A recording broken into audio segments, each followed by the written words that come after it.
Assalamu alaikum. My name is Dipon Chakravarti, and I am a student as well. I am pursuing graduation, and I also work in a call center. And my question is, why is it important for a woman to marry a third party if she wants to go back to her first husband after her first husband has given her talaq? भाई साहब का सवाल था कि ज़रूरी क्यों है कि अगर एक औरत अपने शोहर के साथ तलाक हो जाता है तो उसे दूसरे से थर्ड पार्टी से शादी करना ज़रूरी क्यों है पहले शोहर से वापस करने के लिए? ये सवाल है। सवाल अभी दोहरा है, जवाब दे रहा हूँ मैं। ये लोगों को गलत फहमी है कि अगर मियाँ बीवी का तलाक होता है और अगर वो फिर से शादी करना चाहते हैं, ये गलत फहमी है लोगों की। आउज़ुबिल्लाहि मिनश्शैतानिर्रजीम बिस्मिल्लाहिर्रहमानिर्रहीम। अस्सलामु अलैकुम वरहमतुल्लाहि वबरकातुहू। नाज़रीन, उम्मीद करती हूँ कि आप सब खैर वाफियत के साथ होंगे। यह इस्लामिक चैनल अल ज़िक्र आप सबको इस चैनल में खुशामदीद कहती हूँ।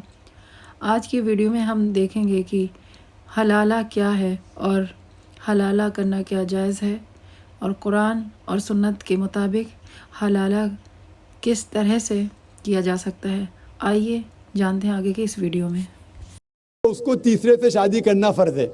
कुरान में साफ तौर पे लिखा हुआ है, सूरह बकरा में सूरा नंबर 2 आयत नंबर 228 से लेके 242 तक तलाक का पूरा डिटेल दिया गया है, किस तरीके से तलाक दिया जाता है। पहले मैंने कहा था कि आपस में समझौता होना चाहिए, नहीं होता है तो गेट एन आर्बिट्रर, एक बड़े को बुलाओ, शोहर की तरफ से बीवी की तरफ से समझौता करो। नहीं होता है तो तलाक बोलने के बाद इद्दत के 3 माह है। कुरान में लिखा है सूरह बकरा सूरा नंबर 2 आयत नंबर 228 के 3 माह, 3 महीने, 3 menstrual cycle is the period of waiting इद्दत। 3 महीने के बाद the divorce is completed। लेकिन 3 महीने के दरमियान अगर मियाँ बीवी वापस में रुजू होना चाहते तो हो सकते, तलाक नहीं होता है। लेकिन अगर 3 महीने तक रुजू नहीं होते और अलग हो जाते और 1 साल बाद उन्हें ख्याल आता है अरे हमने गलत किया, हम फिर से शादी करना चाहते, तो कुरान की आयत है सूरह बकरा सूरा नंबर 2 आयत number 232, do not prevent the women from marrying the former husband. आप औरतों को अपने पुराने शोहर से शादी करने से मत रोकिए। तो वो औरत फिर से अपने पहले शोहर से शादी कर सकती है, लेकिन नया निकाह नया महर, new marriage new mehr. No no no, what you are saying is a misconception. I come to it. लोग समझते हलाला की ज़रूरत है, हलाला जैसी कोई चीज़ कुरान में है नहीं, मैं उसके ऊपर आऊँगा। लेकिन फिर से शादी करने के बाद फिर से इन लोग ज़िंदगी बसर करते हैं, 3-4 साल बाद फिर से कुछ नाइत्तेफाकी होती है, फिर से तलाक। वही तरीके से समझौता करो, बड़े को लेके आओ, तलाक बोलो, 3 माह रुको, फिर जाओ।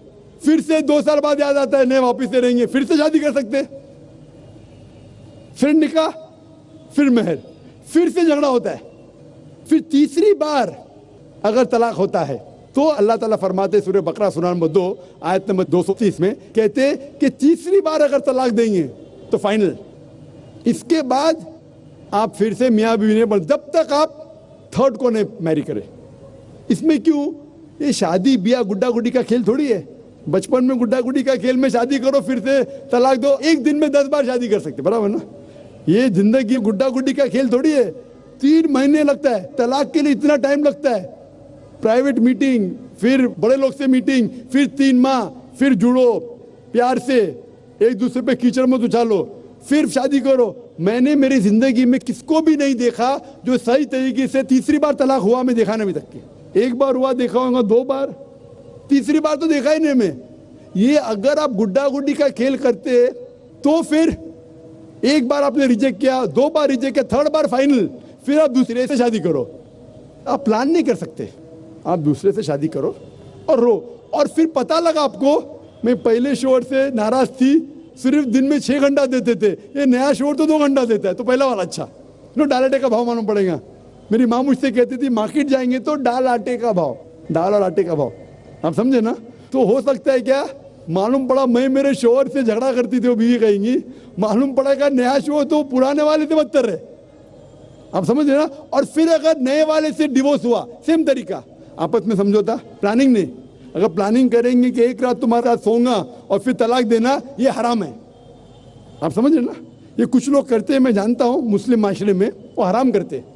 प्लानिंग करना तुम्हारा शोहर बनूंगा, एक रात बाद तलाक दूंगा, फिर तुम शोहर शादी करना, ये हराम है। कुछ लोग करते हैं, गलत करते हैं, कुरान में ऐसा नहीं लिखते।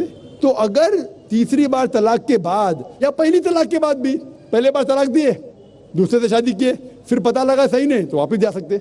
आप समझे ना?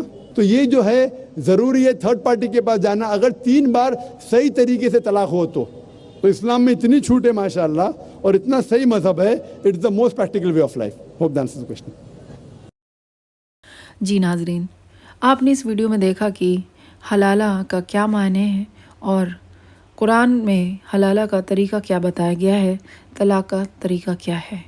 इंसानी ज़िंदगी में अगर कोई परेशानी आती है, कोई इंसिडेंट ऐसी चीज़ें होती हैं, तो वो कुरान के मुताबिक चले, ना कि वो प्लान और समझौता करे। जी नाजरीन, अगर आपको ये वीडियो पसंद आया हो तो इसको लाइक करें, शेयर करें सदके जारिया की नीयत से, और सब्सक्राइब करें चैनल को। मैं नेक्स्ट वीडियो में फिर मिलूँगी, तब तक के लिए अल्लाह हाफिज़।